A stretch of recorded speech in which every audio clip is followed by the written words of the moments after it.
they fighting about now? TV licence. TV licence? Yeah, which one's going to pay it?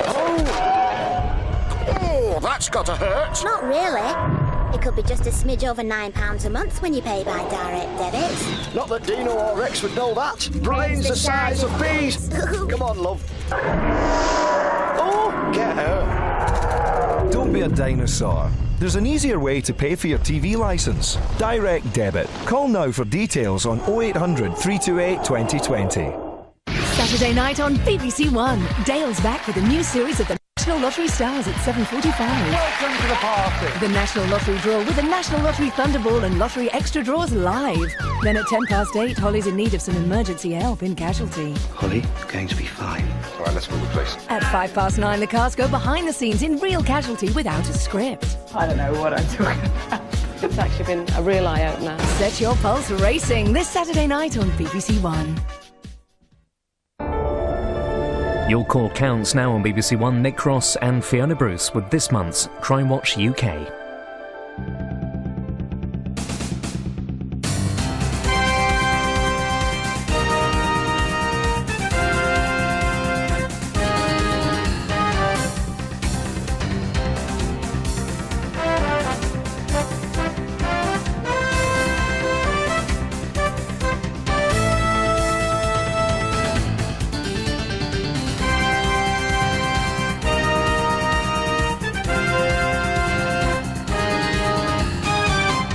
A call came within moments of our appeal last month about a man who'd been sending thousands of obscene letters to famous women.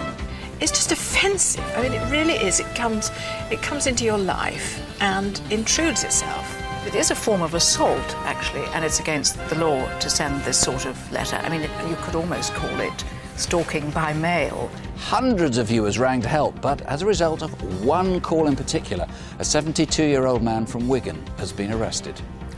We want to thank one viewer in particular on a separate case. That person was to remain anonymous. But I'd just like to tell you, your call to Crimewatch had led to a rapist going down for life. This is what happened.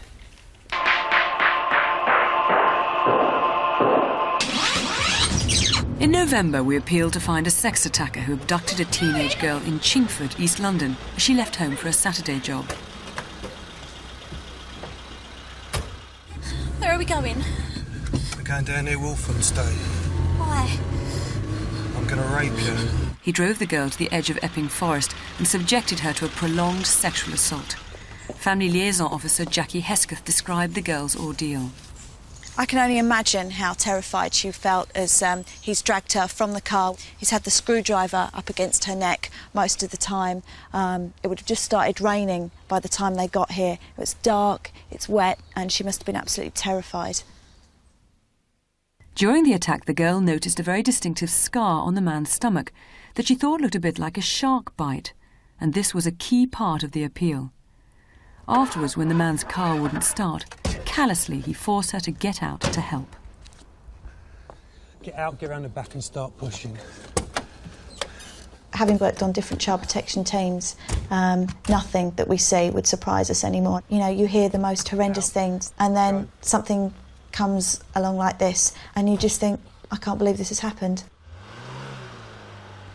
Over 200 calls came into the studio that night, one from an anonymous caller who named Jeffrey Banks as a suspect. Detectives tracked him down within 7 days of the Crimewatch programme and carried out a DNA test. He also had a large scar on his stomach, which matched the description given by the young girl. He eventually pleaded guilty to attempted rape, 4 indecent assaults and kidnap. Jeffrey Banks was sentenced last week at Snaresbrook Crown Court to life. The judge commended Crimewatch and the police investigation. We've kept the family up to date with the investigation as it's gone along, and they've asked me personally to pass on their gratitude to the caller that rang into the programme and provided us with the information that led to Jeffrey Banks' arrest. We've more results to tell you and 18 new appeals. Coming up, revenge. But what for? The mysterious letter bomb vendetta that threatens to kill children. Jessica, stay there, don't move, all right? The astonishing daylight abduction of a woman in the street. The white van man who was hijacked and almost burnt alive.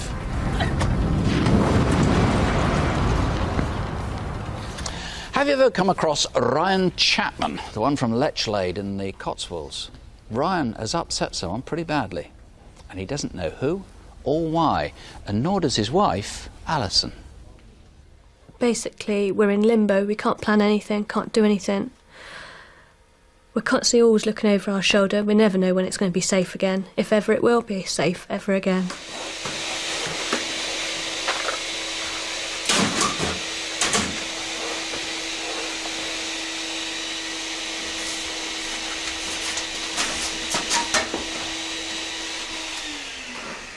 On the morning of the 14th of August, I received a letter addressed to Ryan. It's nothing abnormal for me to open Ryan's post. I thought the type was a bit different, but nothing other than normal. And I opened it, started to read it, and realised that it wasn't a normal letter. It was absolutely disgusting. Whoever it was, with certain aspects, they must have known us. So I phoned Ryan and asked him what the hell was going on. I just got a phone call at work, and it was Alison. She gave me an earful of abuse about what I've been up to, what I've been doing. Is there something you're not telling me about, Ryan? What was in it was hard to read. What was in it? Pretty disgusting. So whoever it is, got pretty sick in the mind. Over the next 2 months, the family received 3 more letters, each done on a 30 or 40-year-old Smith Corona typewriter, threatening to kill the children and demanding that Ryan stay out of Swindon for 5 years. Which was impossible because I work there, I visit there, shop there, go out pubs and that in Swindon, so virtually it's just an impossibility. So what would you like for lunch? I actually started to let my guard down because we hadn't had anything for quite a long time, and I thought perhaps it was over. I'm a childminder, and I was actually looking after a child that day, so I went shopping. Came back from shopping, and there was a parcel on the doorstep. There we go. Went into the kitchen, chucked the parcel on the table, sat the child up to the table to have some lunch.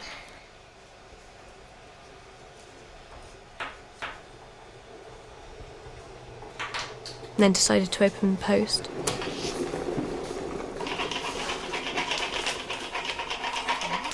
I remember looking at the label, thinking nothing of the package.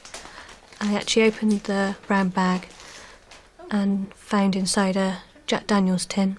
By this time, alarm bells were ringing. I really thought something wasn't quite right, because me or Ryan don't ever drink whiskey. So I decided to open it, and I didn't know what I'd expect to find inside. I just thought perhaps it'd be a dead animal or something.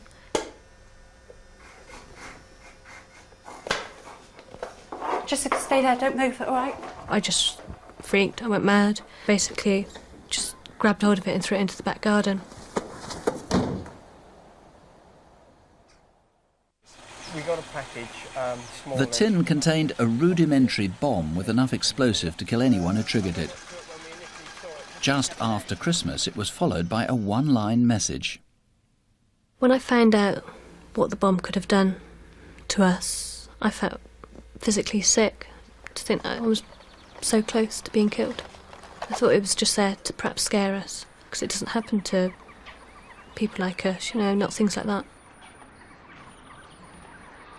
That was it, we was taken away, no longer allowed to live in Lechlade. Couldn't work. Didn't I? Yeah, couldn't work. Neither of us were allowed to work.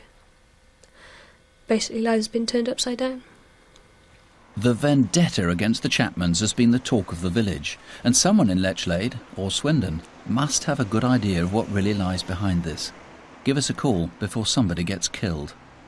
24/7, we just constantly, the whole time, trying to think who. And please get in touch if it was you who sent the note to the local police back in December saying Ryan's got a big secret in his past.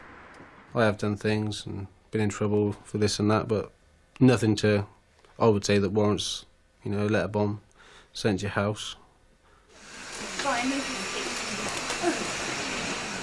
Basically, last 8 months, I wouldn't wish on anybody.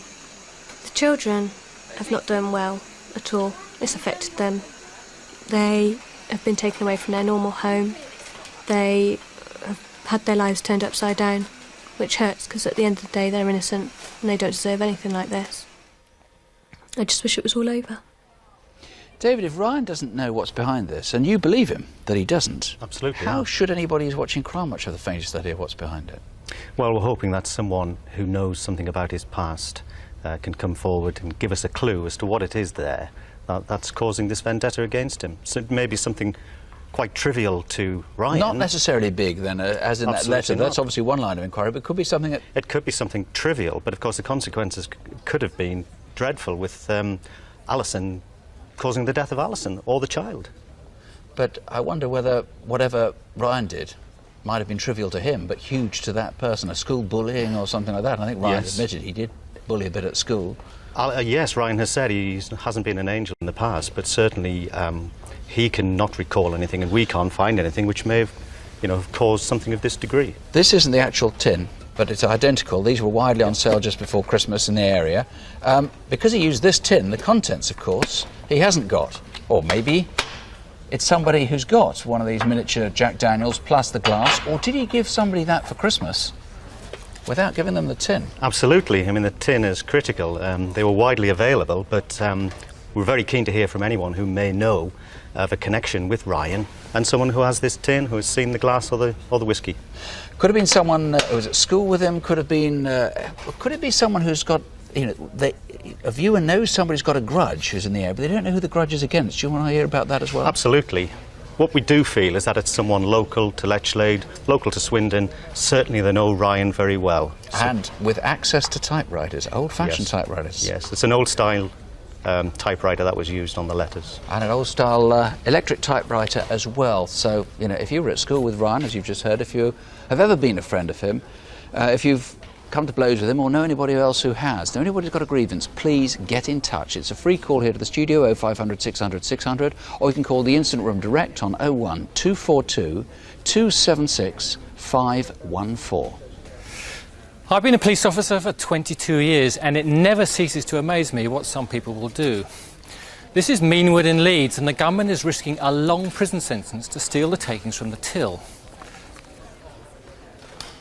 And this is Nottingham, and another man with a gun is willing to terrify others for the sake of just a few £100s. And here in Nailsworth near Stroud, you can't see the gun, but the robber appears determined to be seen himself. Three very dangerous men tell us how to stop them. 0500 600 600. 5 weeks ago, a Monday morning during the rush hour in Bristol. Were you there on College Green? Do you know anyone who would have been there or was visiting Bristol at the time?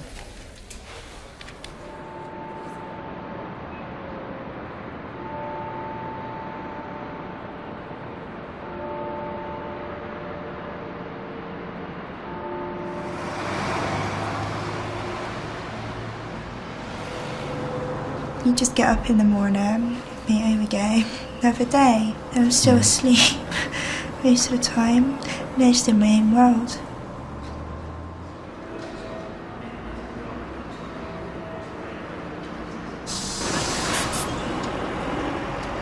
I got off the bus. It was about 8:05, and I was having a few problems with my bank account. So I had to go over to the bank. Excuse me, a light, please. Yeah. I've seen him on the bus before, and I got off and he asked me for a light, a cigarette. Great, thanks. So I gave him a light, and he walked up the steps, and so did I. I started walking along, so I was oblivious to what was around me. Excuse me, you have 10 pence? I need to use the phone. Then I just felt this arm around me, and I just seen the blaze. Open your mouth or you scream, I will cut you. I was thinking, how can I get someone's attention without them getting hurt? Before I knew anything, really, I was at the car. Get in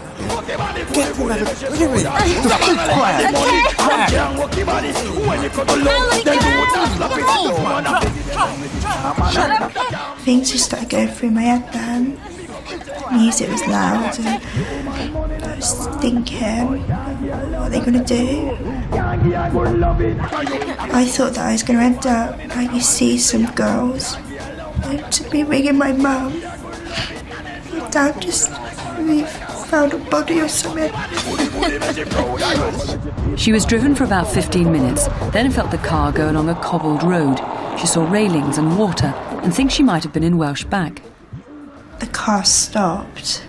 The attack started, the worst bit, and I was blacking out. You can't describe it. You're just crying. You feel every tear coming down. You can't breathe.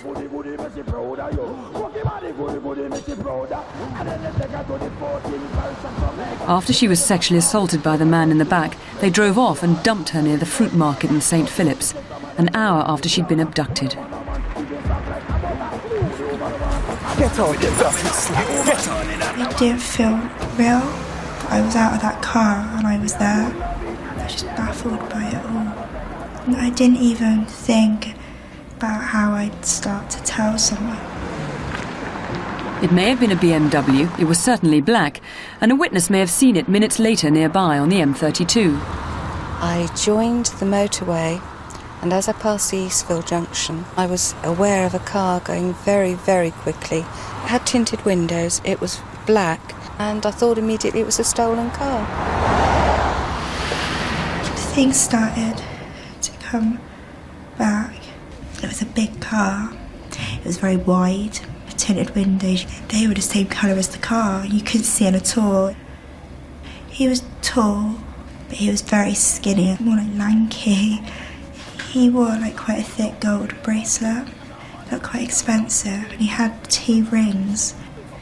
Just remembered that the earrings in the driver's ear. He had a denim jacket on, and just the baseball cap that he was wearing. You just keep asking yourself, what did I do wrong? But if you hold it back and you just don't say anything, then you're not going to upset anyone. I've got a teenage sister. She doesn't understand. How do you explain that there's people out there that do that? Dave, one of the first things that struck me about this, having seen the reconstruction, is not only what a terrible ordeal it was for her, but what a strange time in the morning, or a strange time of day for it to happen. Yes, it is. It's a Monday morning, it's 8 o'clock, people going to work, busy city centre. A horrific attack, made worse perhaps because of the broad daylight and the nature of it. What about the attacker? What can you tell us about him? Well, we've seen from the film, Fiona, that this is a black man who's described as being 6 foot or taller, slim build, with a goatee-type beard, with no moustache. And wearing a dark jacket and jeans. And he had this heavy jewellery, distinctive jewellery. Yes, he did, and that was shown clearly on the video, and members of the public might remember somebody who wears that type of jewellery with 2 distinct chunky gold rings. And then, strangely, the driver, who seemed happy to be there but didn't actually take part. That's right. Again, that's another unusual feature to this type of crime. This guy with the earrings distinctive in his left ear, 4 earrings. He had 4 down here. 4 earrings in his left ear, wearing a baseball cap, and a white man driving the car. And the car, what can you tell us about the car? Well, we've shown it as a BMW because the girl has said that's as near as she could think it would be, but it's a large black saloon with grey or black leather interior and blacked out windows and a spoiler on the boot, similar to a 7 Series or a 5 Series BMW, but possibly something else. All right, so not necessarily No, BMW. not necessarily. Now, we saw in the film that there are some witnesses, or potentially some witnesses, that we want to get hold of. That's right. The guy who asks for a light for a cigarette is a guy who was on the bus with this girl. He's not involved in any way, but we would like that man to come forward. He may hold vital clues for us. And then there was a couple, luck of the devil really for the girl, because just as the man got his knife out, this couple walked past, but they just didn't see it, or didn't appear to see it. No, that's right. We don't know whether they're a couple, but certainly a man and woman, possibly on their way to work. They may recall this incident with this black man with his arm around this girl. We'd like to hear from them. And one thing we didn't show in the film was a possible witness after the event, after she was booted unceremoniously out of the car. That's right. We know that that was near to the Ford dealer as seen on the film, and there was a woman there who was either taking into or getting out of a small green hatchback, her 2 children. So it's a woman with a green hatchback that was there, perhaps on her way to or away from work, and we'd like to hear from her. She may hold information about the vehicle. OK.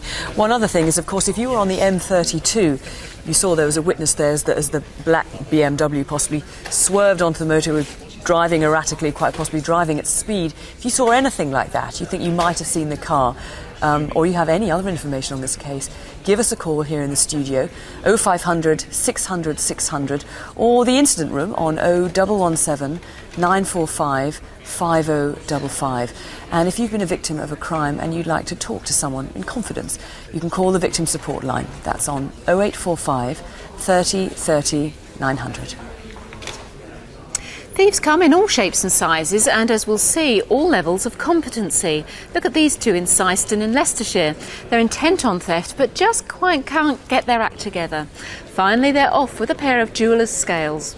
Was that really what they wanted, or was it just all they could reach? Their names, please. 0500 600 600 or 0116 222 2222. This is a very unusual weapon. It's a flare launcher for sending distress signals made in 1942 by a German company, FZS. Now, we've just recovered it, but if you watched Crimewatch 2 months ago, you will have seen it in action in a robbery. Can you open the till, please? Can you open the till and put the money in the bag?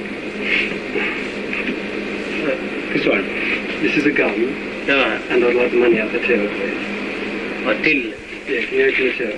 You know how to open it, just open it. Yeah, I think so. This robbery, as well as a dozen others, are down to one man, and we need your help to stop them. And we're confident that this is the actual cap worn by the robber on the latest attack. So, where did the flare launcher come from, and who's been pointing it at people in all these attacks? Ring 0845 60 70 999. A lot of calls coming in, and if Crimewatch taps into the best of humanity, and as I say, all these people trying to help right now, this is a story of the worst. The callousness is almost beyond belief. It happened on the M4 near junction 8-9, just past Maidenhead in Berkshire.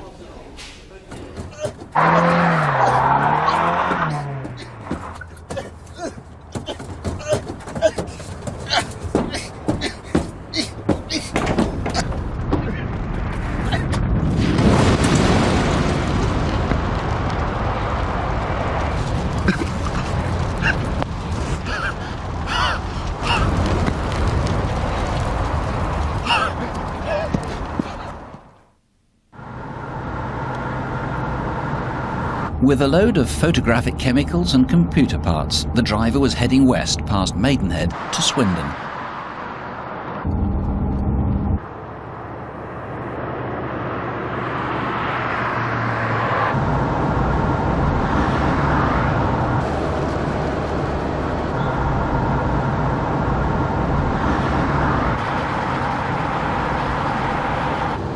I thought it was a police car. Then I decided maybe one of my friend is traveling on the same route. Assuming his friend might be in trouble, and since he had nothing of much value in the back, he pulled over.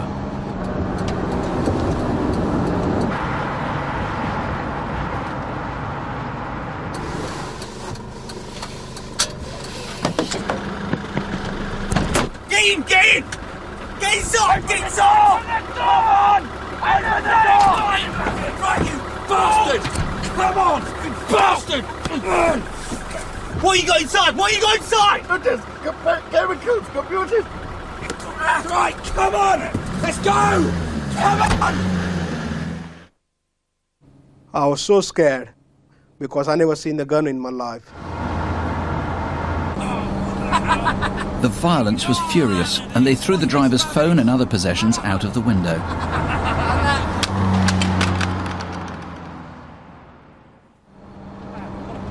But for all the aggression, there was no racial abuse. The men just seemed to be high on adrenaline. They argued about where to stop and to see what was in the back, and then drove round country roads for something like 2 hours. When they did stop, it seemed to be in a council estate, probably somewhere between Heathrow and Staines. Right. Stay down and you don't look, you bastard! Look at that! Yes, yes! Oh, nice, lucky ball! Take it on! Let me go! I don't want to go in there, it's too small! The red hatchback was N registered. Maybe the car that took part in the hijacking.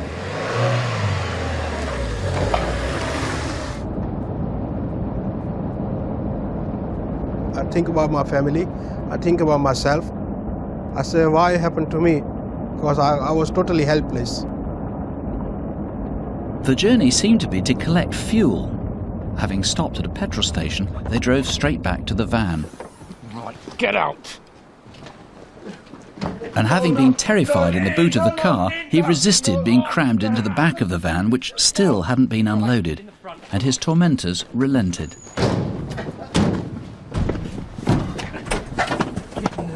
Immediately, the driver noticed a stench of diesel.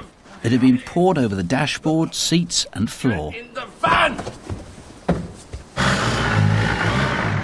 The hijackers themselves must have reeked of diesel. It took them 15 minutes to get to Scott's Close in Stanwell.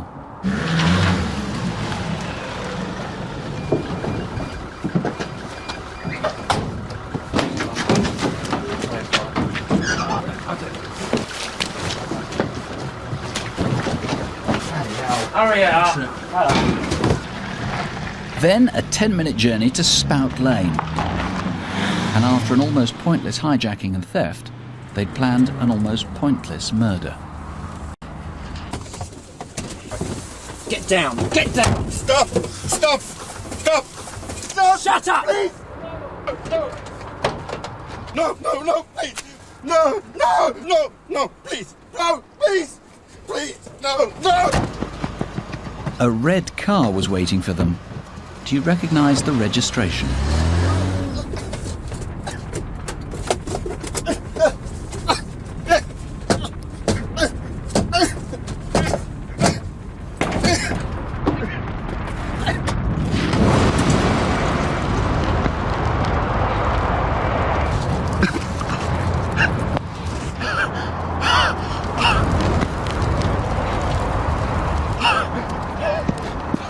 If it had been petrol and not diesel, it would have exploded straight away. He'd certainly been killed.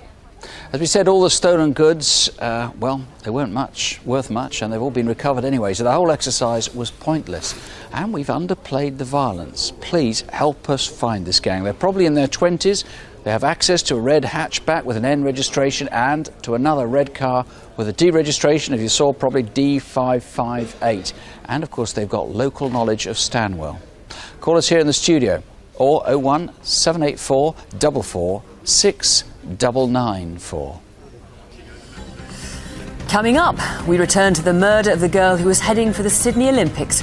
We've new CCTV from the night Sarah Cameron was killed. The EastEnders bus ride to murder. The dad killed for talking to himself. I don't know, do you know what I mean? Shut up! A new technology which could help catch a sex attacker.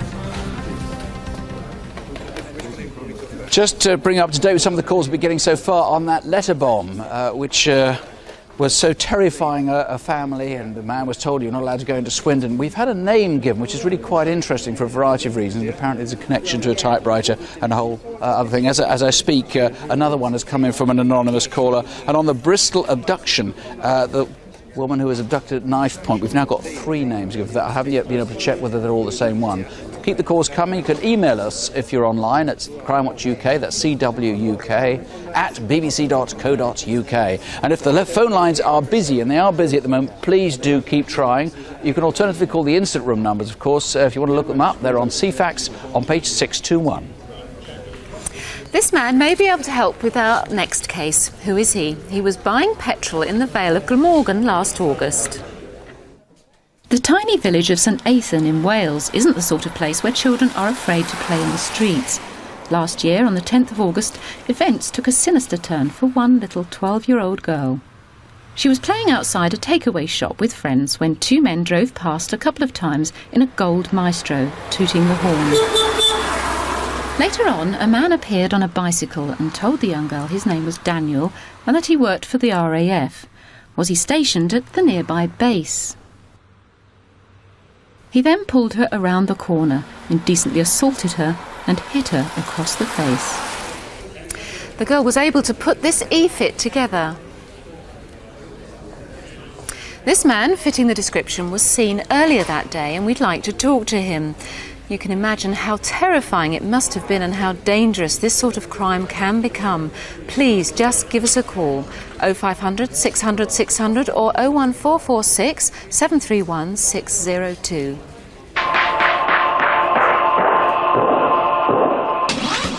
This is Stephen Jackson, who was wanted for drug dealing and robbery. 6 viewers told us where he was, but a 7th tipped him off and he fled just before police arrived. In the end, he turned himself in. He's been sentenced to 9 years. It got too hot for William Woodman too, whom we featured after he'd stabbed his girlfriend with a Turkish dagger. She only just survived. He's been sentenced to 3 years. And this is Darryl Evans from Coventry, named by 2 viewers, and he's now admitted to 44 offences of handling and deception. You're a con man, said the judge, who's made this your profession, and jailed him for 4 years.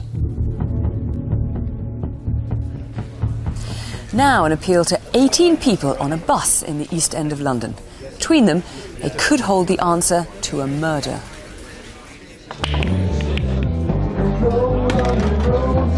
Wade Hewitt was an unusual character, but harmless and kind. Hi, Lager.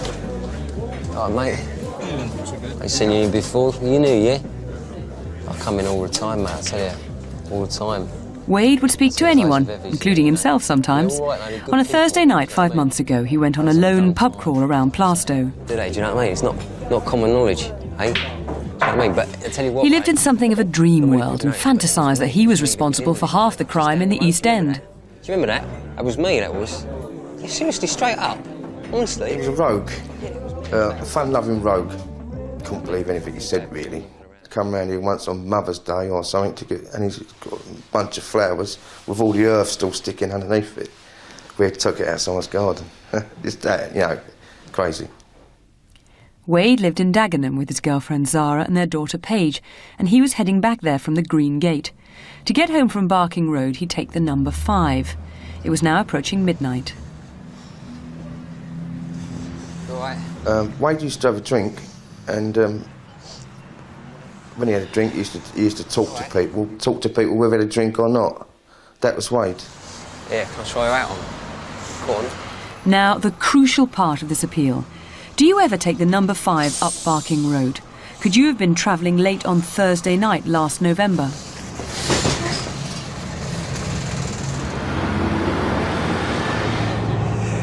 I'll find something, I'll have something to eat. I'm going to You may have noticed Wade. He was mumbling to himself. You know what I mean? You might well recall if you got on at Barking Station that a woman and 2 young men barged in at the front of the queue. 2 70s.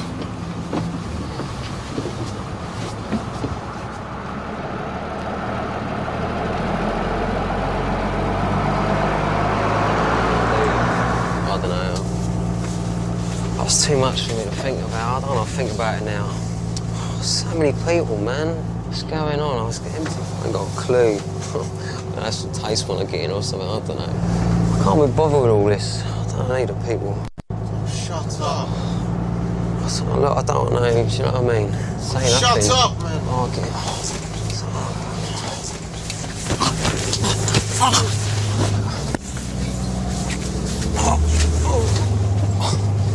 okay. Wade was stabbed several times.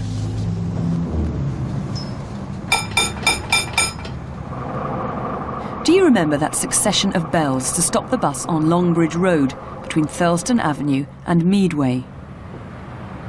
From Meadway they went down to Brixham Gardens, probably not where they live, and then the trail goes cold.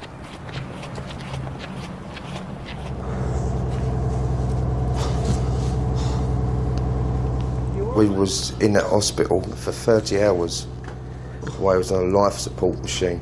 You know, we kept seeing his eyes flicker, and we thought, oh, he's going to come round or something, but he just never did.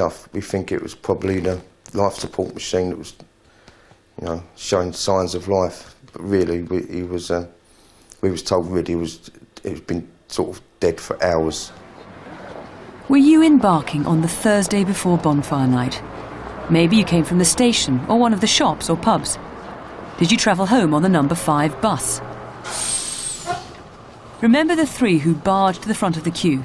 Maybe you'd noticed them earlier that night. He idolised Paige and she idolised him, and he just loved her to bits. She just doesn't know where her dad's gone, and it's hard trying to tell her, like, Daddy's gone to heaven. She's going to be without her father for the rest of her life. Michael, when we put together these reconstructions on Crimewatch, some victims of the crimes appear slightly more sympathetic than others. Now, Wade didn't have an unblemished past, but he certainly didn't deserve this, did he? He certainly didn't, Fiona. It's an unprovoked and callous attack on a defenceless and harmless young man, ostensibly just making his way home after a night out at the pub. It did, as you see, it seemed completely unprovoked. What can you tell us about the three people who were on the bus? The young people involved, they're all black. The two young men, they were about between 16 and 18 years of age, medium height and build, and casually dressed. The young girl was also casually dressed. She was about 14 or 15, maybe, a schoolgirl, and we're particularly keen to speak to her. Why her? Why are you so keen to get hold of her? Well, if I was able to speak to her now, what I'd be saying to her is this. Look, you're probably scared out of your wits. You're probably very, very frightened. You've probably been expecting a knock on the door from the police for about 5 months now. You may even have been threatened not to come to the police and tell us what's happened. What remains clear to us is that it wasn't you that stabbed Wade. And I think the right thing for you to do is to come forward, seek police help and protection, and tell us what happened. Because if you don't, and try and cover up this crime, then there could be serious consequences for you. She could get in a whole load of trouble. Obviously, it's so much better if she knows anything. Well, she obviously knows something, but if she could actually come forward and help you. Now, there were other witnesses on the bus, weren't there? Still people you want to hear from? Yeah, we know that there are about 35 people that used the bus that night between the Greengate pub and Longbridge Road. We've traced 17 of them. Obviously, there's a number still outstanding, and those that were on the bus when the crime happened couldn't have helped but know that it had happened because the police and ambulance came and they were ushered away on another bus. OK, well, let's see what we can do tonight. If you're that girl, give us a call. If you know that girl, give us a call. You know anyone who's on that bus, if you're a witness on that bus, please call. Let's see if we can solve this. The last stabbing on a bus we covered was solved by Crimewatch viewers. Help us with this one too. And there's a £5,000 Crime Stoppers reward. Call us here in the studio or 020 7275 4336. Last May, we appealed for your help to catch the murderer of a sports student, Sarah Cameron, who was killed as she walked home after an evening out in Newcastle upon Tyne. 1 year on, the police had new leads which could help catch a killer. She was going to work for the Sydney Olympic Organisation Committee. It was like a new life was about to open, as if she was going to really achieve what she wanted to do. I am a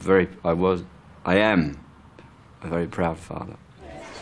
Sarah was due to fly to Australia shortly and had spent the evening before Good Friday saying goodbye to friends at the quayside in Newcastle. When you hear about this, when the news is broken to you, you simply don't believe that something like this is happening. I mean, this was not in the script. You feel like you're in some kind of film, some horrible film or soap opera. At around 11:20, Sarah went to Monument Metro Station and caught the last train to Whitley Bay. Since last year, police have traced most of the passengers. But could you have been on that 11:35 from Monument? These three men in particular need to be eliminated from the inquiry. Sarah's home in Ersdon is about a 25-minute journey, but this is Long Benton, 4 stops before she got off. Police aren't interested in prosecuting this man for getting onto the tracks, but they do need to know who he is and who his friend is.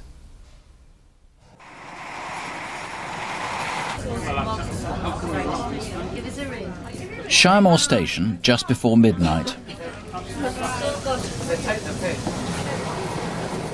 At the same time, a train arrived at Shiremore in the opposite direction. If you were on that train and haven't yet spoken to the police, please call us now. A local resident remembers Sarah heading down Park Lane towards Ursden and distinctly remembers a man passing him walking in the same direction. He then saw him cross the road and walk directly behind Sarah. Sarah turned onto the Ursden road, followed by the man, who was now running. Around the same time, a driver saw a man running after a girl that he assumed to be his girlfriend. Sarah's body was found almost in sight of her front door. Her clothes and a number of her personal possessions had been removed, but some were found about a quarter of a mile away in a small wood beside Wellfield School. It's a den, and the killer may have played here long ago. If you've ever used the den, please get in touch. She had a short life, but she had a wonderful life. I'll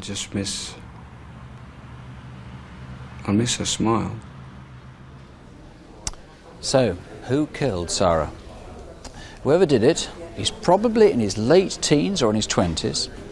He was certainly out late last year and the night before Good Friday, and he'd probably have come home pretty muddy. He knows Sharmore, Ursden and Wellfield, and he's fairly likely to have been to that den before, maybe as a child. Now, it's been a long inquiry, but there is excellent DNA, so every suspicion can easily be checked out. 0500 600 600 or 01 661 863 000. Sometimes new technology can take an investigation forward. Last year we appealed about a series of sex assaults across the south of England. The attacker grabs his victims near trunk roads and industrial estates. The M3 near Farnborough, the A1 near St Neots and at Boziat in Northamptonshire just off the M1. I have never been so scared in my life. During the attack he kept saying, "Make me feel good." He would let me go. He was driving a light-coloured van like a transit. His clothing's quite distinctive, a white shirt with New Zealand written on it, a blue and white striped rugby top and a T-shirt with an unusual geometric pattern. Last time we had 2 artist impressions of the suspect. You'd be hard-pushed to say they were the same man, but using a new system called EvoFit, we now have a much more identifiable face. Who is the white van man? In this next case, the motive was unknown, but it could have been very serious indeed. It happened a month ago in Farnborough in Hampshire.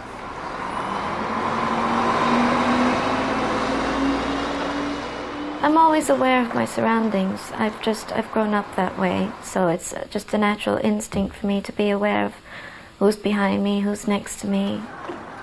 I remember thinking to myself that it was quite nice to walk home when it was daylight. This is when the clocks had just changed, so it was quite light out. I heard someone's footsteps behind me. It's a quiet place, it was a quiet evening. I didn't like it. He just was stopped at on the other side of the street. It looked unnatural, so I just picked up my pace. I just wanted to get home. Who is this man? Farnborough town centre on a Tuesday night a month ago. I thought, well, if I get under the second underpass and I get onto my street, if he just takes a right instead of a left, then it'll be fine, and I'm just making a big fuss out of nothing. I thought that if I just stepped into the house, that everything would be all right, that I would be safe. As I put the key into the door, I heard the footsteps behind me starting to run. It's almost a sickening feeling, knowing that this person is trying to get into your home. Because this is where I live. He has no reason, no right to be inside my home. Shut up! Shut up! Shut up! It never crossed my mind to be submissive in any way. It just, a survival instinct. It was definitely an instinct. I just did not want to suffer in any other way. Shut up! So I still had my key, and I think I managed to scratch his face with the key. Certainly one of her blows struck home, giving him a nosebleed. Several neighbours saw a man clutching his face, running from the house. He's pretty young, probably mid to late teens, with brown hair that was gelled down.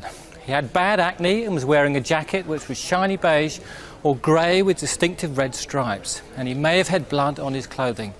Now, we've got DNA evidence, so we can easily eliminate anyone who wasn't involved. 0500 600 600 or 01256 405 060. Coming up, 2 men wanted for questioning about serious violence. And who murdered Steve Jindu? There's a good reward and his family are desperate for information. An argument after a night out at a club. Things turn ugly and someone is murdered. In this case, so many people were involved that some of them are bound to be identified, and we hope others will come forward. Marcus Hall lived with his family in Peckham in South London. He was 18 and at college doing IT, but was a part-time DJ too on the garage scene. There's always music, music, music. Marcus just used to compose all bits of paper all over the place, you know. He was forever writing. He lived for his music, basically, even though it was his hobby, you know. He loved his music.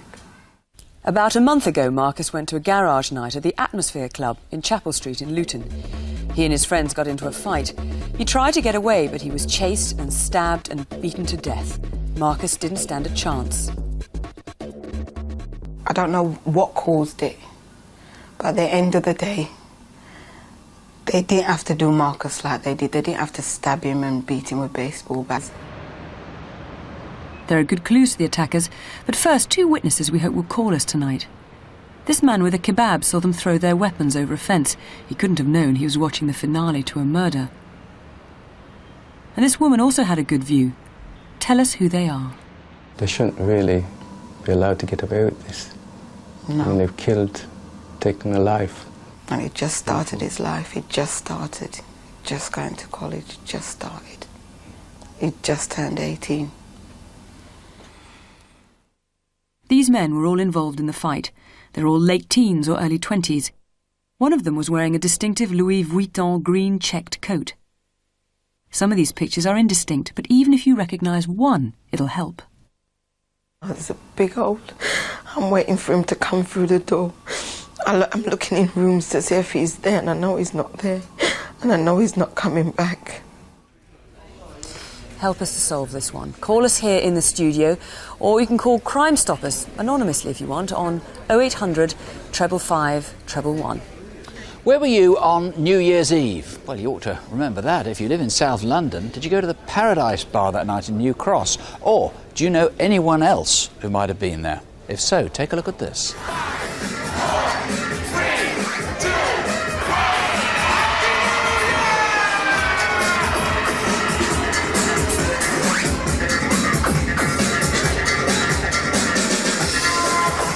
We had about 150 people in. So it was quite busy for us.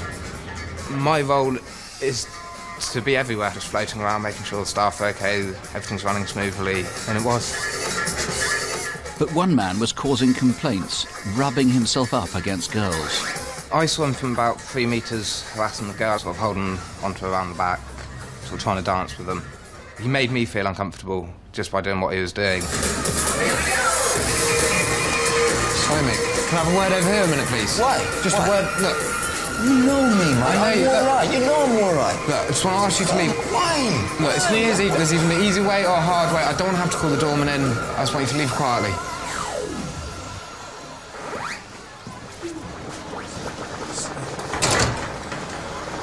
Don't let him back in again, mate. He's trouble, Carlson.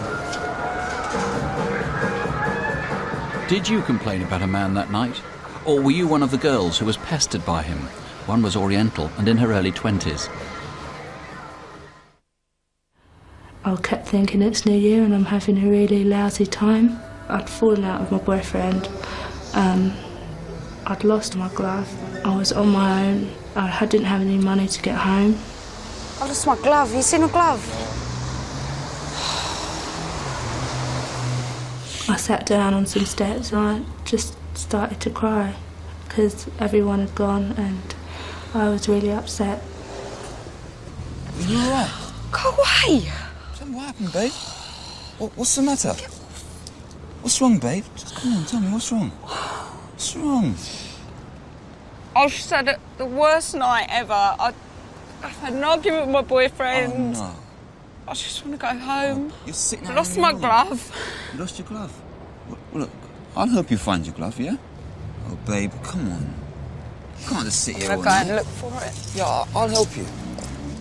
A lot of people might think I walked off the main road and that was stupid, and it was stupid, but when somebody's keeping you talking, you're not always aware of where you're going. When we came to a grassy area, in that split second his face changed. His face looked really just like somebody evil.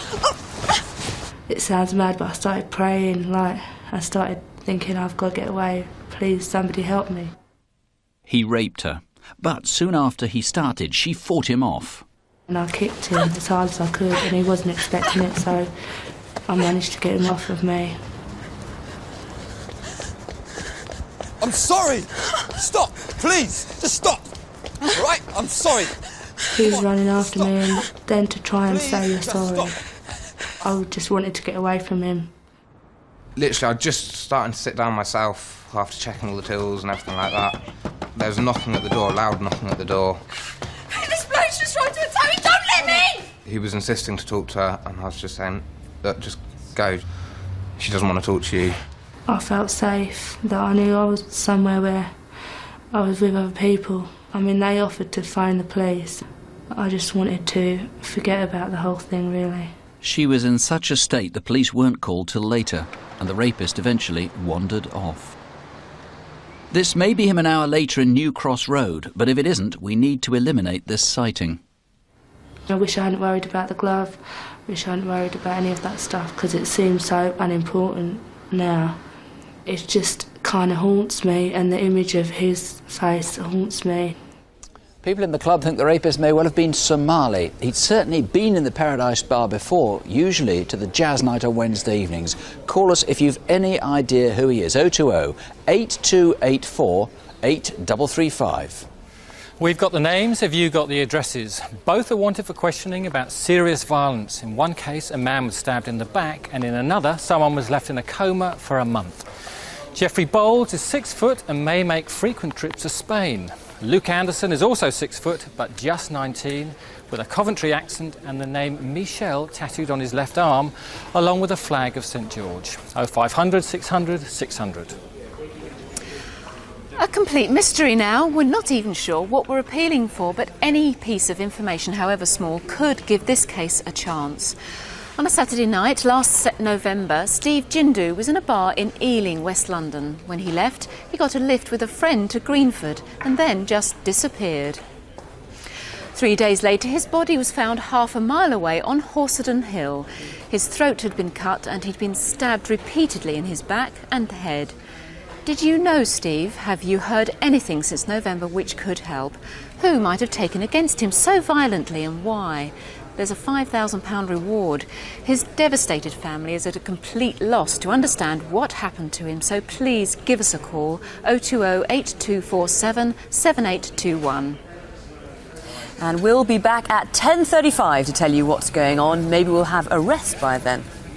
Just tell you, the Jill Dando Institute is formally inaugurated tomorrow thanks to generosity of Crimewatch viewers. Thank you for watching. Thank you for helping to cut crime. Don't have nightmares. Sleep well. Good night. Good night.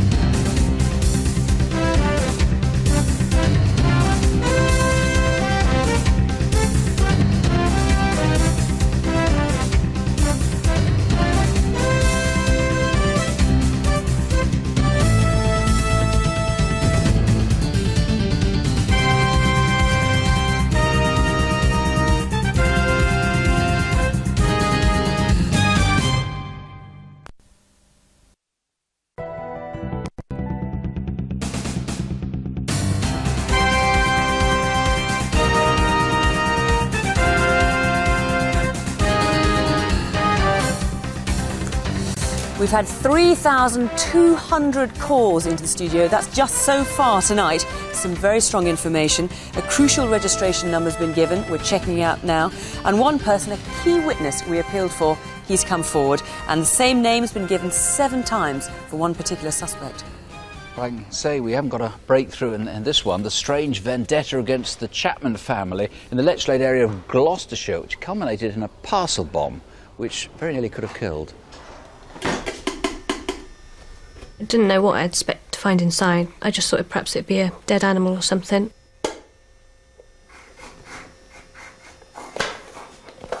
Just stay there, don't move, all right? I just freaked, I went mad. Basically, just grabbed hold of it and threw it into the back garden.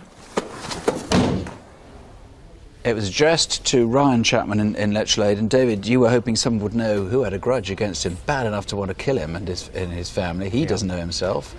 You've only had 2 names, and I don't think either of those are exciting. Not really. Obviously, we'll check them out thoroughly, but there must be someone out there who knows who this person is that has this grudge. I mean, we have all the signs here. We have the tin, the whiskey, the glass, etc.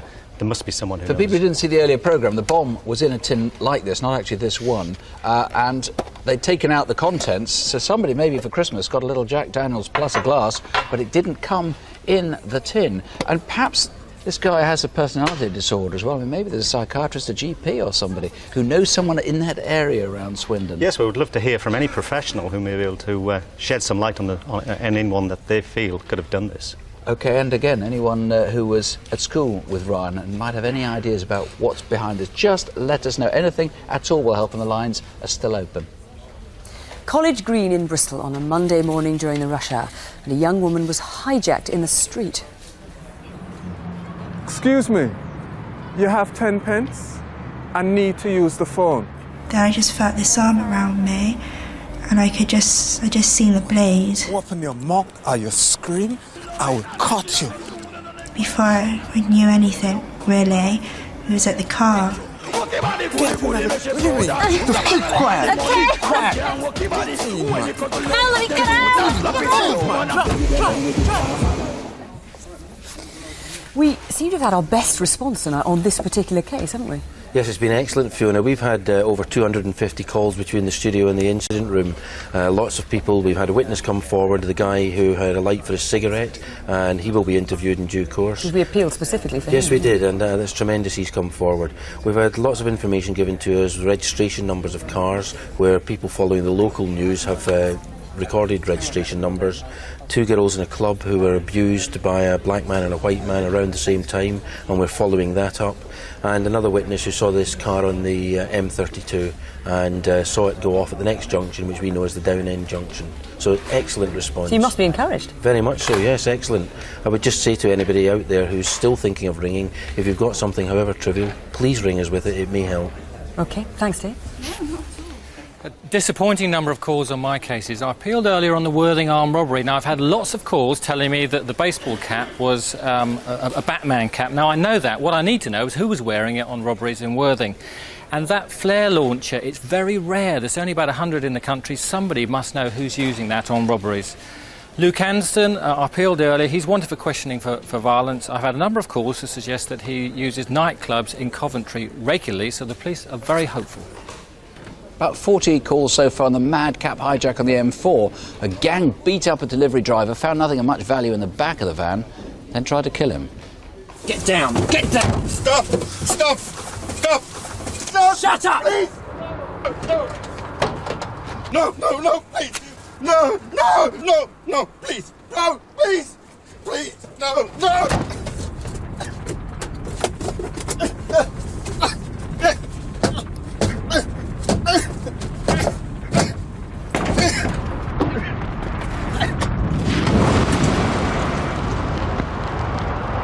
Had it been petrol, not diesel, he wouldn't have survived that. It would have exploded much earlier. Now, I said you'd had 40 calls. That's just here in the studio, Ray. You've got a whole lot more going into the incident room, and you've got 3 names, which I gather are really interesting you. Yes, they are, Nick. They are 3... And they've each been named 3 times, is that right? That's right, Nick.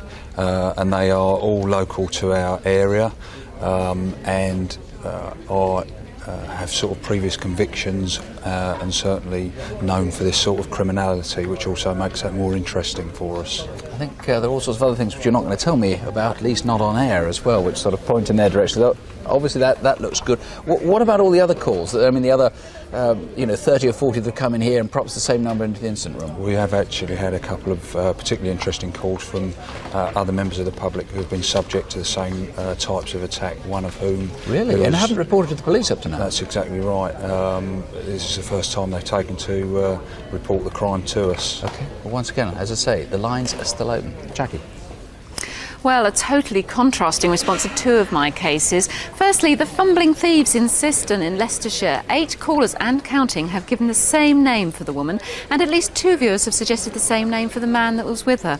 I suspect they'll be receiving a call very soon. And secondly, sadly, the murder of Steve Jindu is still a complete mystery. His body was found at Horsenden Hill, West London, last November. If nothing else, if you can tell the family why, please ring. Next, the stabbing on the number 5 bus in Barking. It happened last November when 2 boys and a girl took exception to Wade Hewitt, who had a habit of mumbling to himself. I just taste when I get in or something, I don't know. I can't be bothered with all this. I don't need the people. Shut up. Look, I don't know, do you know what I mean? Say Shut nothing. up, man. Oh, okay.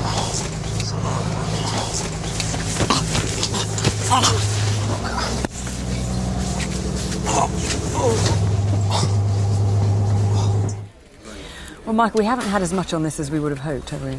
No, it's been a low response, but encouraging, very encouraging. We've already had another witness who was on the bus come forward and is willing to speak to us.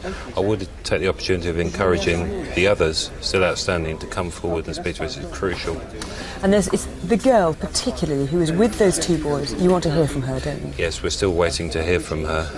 I would reiterate that she wasn't directly involved in that stabbing. It's vital that she comes forward and speaks to us. It may be too late. I mean, she may have had threats, and that's maybe why she's not coming forward. Can you help her out?